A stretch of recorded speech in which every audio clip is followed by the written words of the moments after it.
तो last lecture में हम लोगों ने सेल्फ इंडक्शन पढ़ा था और किसी सोलेनॉइड में कितनी एनर्जी स्टोर होती है इस पे बात करी थी। आज पढ़ाने से पहले मैं थोड़ी सी बात करना चाहूँगा आपसे। मैं काफ़ी दिनों से वॉच कर रहा हूँ, आप लोग वीडियो टाइमली नहीं देख रहे हैं और अगर वीडियो टाइमली नहीं देखेंगे तो आपसे क्वेश्चन सॉल्व नहीं होंगे। और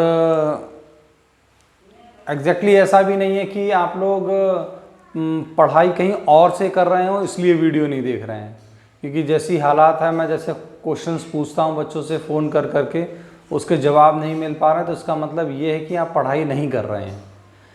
तो मैं आप लोगों से सबसे अपील करता हूँ, सबसे रिक्वेस्ट करता हूँ कि जो आपका क्लास का टाइम है सुबह का, उस टाइम में जो भी आपके सब्जेक्ट से रिलेटेड, फिजिक्स से रिलेटेड वीडियो या जो भी आपको वर्क शेयर किया जाता है उसको आप टाइमली कंप्लीट करें, जिससे आपका कोर्स जो है एक सही तरीके से आगे की तरफ मैं उसको मूव करा सकूं। कोर्स को टाइमली ख़त्म भी करना है। अगर आप लोग टाइमली वीडियो नहीं देखोगे, कोर्स आपका इकट्ठा होता चला जाएगा, इससे आपको आने वाले समय में बहुत दिक्कत होगी। और स्कूल भी आप जाते थे तो स्कूल में भी टीचर्स पढ़ाते थे। अगर आप यही मानकर चलें कि हम घर पे हैं और घर पे ही स्कूल लग रहा है, तो इसमें कोई बहुत बड़ी दिक्कत नहीं आएगी आपको। वैसे भी एग्जैक्टली देखा जाए ना, आप लोग घर पे होते हो, घर पे आपके ऊपर ना आपकी इच्छाएं, आपका मन हावी रहता है। आप सोचते हैं कि कल कर लूँगा, शाम को कर लूँगा, कि थोड़ी देर बाद कर लूँगा, तो फिर वो ऐसे ही आपका टाइम टलता रहता है और फिर आप उसको टास्क को पूरी तरीके से कंप्लीट नहीं कर पाते हैं। तो इसमें करना क्या है, आप एक नियम बना लें कि सुबह अगर 8 से 9 क्लास है आपकी, तो 8 से 9 बजे तक हम अपना जो है टास्क ख़त्म कर लेंगे और जो भी असाइनमेंट जितने भी टाइम के लिए दिया गया उसे टाइमली हम कंप्लीट करेंगे। तो मैं आपसे उम्मीद करता हूँ कि नेक्स्ट टाइम से आपके जो व्यूज़ हैं वो कंप्लीट आएंगे। और वैसे भी अगर आप वीडियो जो लोग नहीं देखते हैं, उनका गूगल क्लासरूम ऐप पर एक ऐसा सॉफ्टवेयर है जिससे ये पता चल जाता है कि किस स्टूडेंट ने वीडियो देखा है और किसने नहीं देखा है। तो आपको क्या करना है, आपको अपने वीडियो देखने हैं। और अगर आप वीडियो नहीं देखेंगे तो कुछ नहीं है, आपके जो कॉन्सेप्चुअल क्वेश्चंस हैं वो सॉल्व नहीं होंगे और आपके जो एक एक नंबर के ऑब्जेक्टिव क्वेश्चन हैं और वन वर्ड्स वाले क्वेश्चन हैं, फिल इन द ब्लैंक्स हैं, वो आपसे सॉल्व नहीं होंगे, आप चाहे कितना भी पढ़ लें। जब तक आप वीडियो नहीं देखेंगे, जब तक आपको चीज़ें बारीकी से पता नहीं चलेंगी, तब तक आप क्वेश्चन सॉल्व नहीं कर पाएंगे। तो मेरी रिक्वेस्ट है आप सभी लोगों से कि आप टाइमली वीडियो देखें और कोई उससे रिलेटेड क्वेश्चन है तो पूछते हैं। कुछ एक स्टूडेंट अच्छा भी कर रहे हैं, डेली फ़ोन आते हैं, क्वेश्चंस पूछते हैं, व्हाट्सअप करते हैं, लेकिन कुछ एक हैं बिल्कुल पैसिव, उन्हें किसी चीज़ से कोई मतलब नहीं है। तो प्लीज़ ऐसा ना करें, आप लोग पढ़ाई करते रहें, वो बहुत ज़रूरी है। अब बात कर रहे हैं आज हम म्यूचुअल इंडक्शन की। तो जैसे हमने सेल्फ इंडक्शन पढ़ाया था वैसे ही म्यूचुअल इंडक्शन है। म्यूचुअल इंडक्शन में क्या है कि एक जो कॉइल है, अगर वो दूसरी कॉइल के पास रखी हुई है और उसमें हम वेरिएबल करंट पास करें तो दूसरी कॉइल में भी ईएमएफ इंड्यूस हो जाता है। जैसे यहाँ पर दो कॉइल हैं, एक प्राइमरी कॉइल है और एक सेकेंडरी कॉइल है। प्राइमरी कॉइल के पास में ही सेकेंडरी कॉइल रखी हुई है और प्राइमरी कॉइल में एक हम स्ट्रॉन्ग करंट पास कराते हैं। यहाँ ये टैपिंग की लगी हुई है और ये टैपिंग की जैसे ही हम प्रेस करते हैं तो इस वाली कॉइल में करंट बढ़ना शुरू हो जाती है। जैसे ही करंट बढ़ना शुरू करती है ये वेरिएबल करंट हो जाती है और ये variable current variable magnetic field और variable magnetic field variable magnetic flux produce करता है। कुछ एक समय के बाद ये करंट कांस्टेंट हो जाती है, फिर ये करंट नहीं बढ़ती है, कांस्टेंट हो जाती है, ये कांस्टेंट हो गई। लेकिन इससे पहले ये करंट बढ़ रही थी। जब ये करंट बढ़ेगी तो वेरिएबल करंट मानी जाएगी, वेरिएबल करंट मानी जाएगी तो ये करंट इंक्रीजिंग है, इसकी वजह से ये इंक्रीजिंग मैग्नेटिक फील्ड प्रोड्यूस करेगा। इसी के मैग्नेटिक फील्ड में दूसरी कॉइल रखी हुई है, जब इसके क्रॉस भी मैग्नेटिक फील्ड बढ़ेगा तो फ्लक्स चेंज होगा और जब फ्लक्स चेंज होगा तो इसमें ईएमएफ इंड्यूस होगा। सर्किट क्लोज है, इसमें मैंने एक गैल्वेनोमीटर अटैच कर रखा है। तो जैसे ही ये टैपिंग की हम प्रेस करेंगे वैसे ही वो मोमेंट्री डिफ्लेक्शन दिखाएगा गैल्वेनोमीटर। ये फिनोमेना बहुत कुछ एक सेकंड के लिए होगा। ये एक्टिविटी है छोटी सी, उसके बिहाफ पर मैं बात कर रहा हूँ। तो टैपिंग की प्रेस करते ही सेकेंडरी कॉइल में जो गैल्वेनोमीटर लगा हुआ है वो मोमेंट्री डिफ्लेक्शन शो करेगा। मोमेंट्री डिफ्लेक्शन का मतलब होता है बहुत ही शॉर्ट टाइम के लिए डिफ्लेक्शन प्रोड्यूस होना। तो ये इस चीज़ का एग्जांपल है कि अगर दो कॉइल को पास पास रख दें और एक कॉइल में हम वेरिएबल करंट पास करें तो दूसरी कॉइल में भी एक ईएमएफ इंड्यूस हो जाता है, और वो जो ईएमएफ इंड्यूस होगा वो पहली कॉइल में जो ईएमएफ लगा हुआ है वो उसको क्या करेगा, अपोज करेगा। इस कॉइल में, इस वाली कॉइल में जो ईएमएफ प्रोड्यूस होगा वो इस वाली कॉइल में जो ईएमएफ लगा हुआ है उसको क्या करेगा, अपोज करेगा। अब बात ये आ जाती है कि पहली कॉइल में दूसरी कॉइल में दोनों में आपस में रिलेशन क्या है।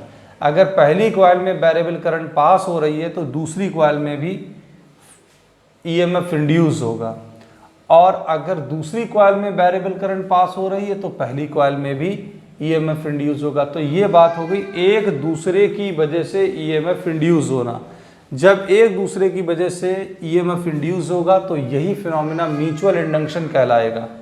अब बात हो गई उसकी कि अगर हम एक कॉइल में से दूसरी कॉइल की बात करें तो दूसरी कॉइल का जो फ्लक्स है, सेकेंडरी कॉइल का जो फ्लक्स है फाई एस, वो पहली कॉइल में फ्लो करने वाली करंट पर डिपेंड कर रहा है।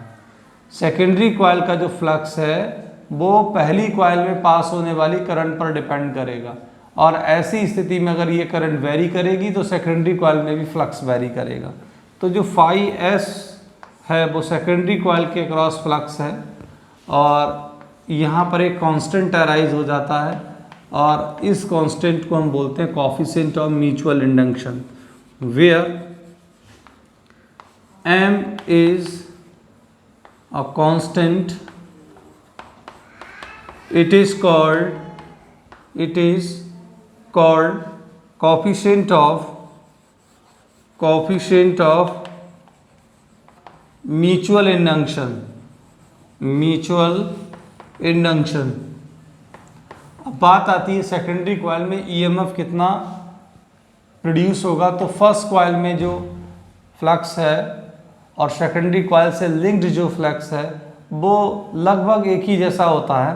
तो सेकेंडरी कॉइल के फ्लक्स को अगर डिफरेंशिएट कर दें D phi S over D T is equals to M D I P, current variable है, अपॉन डी टी। तो ये वाला जो है वो सेकेंडरी कॉइल के क्रॉस ईएमएफ इंड्यूस हो जाएगा, और माइनस साइन ये रहा M D I P over D T.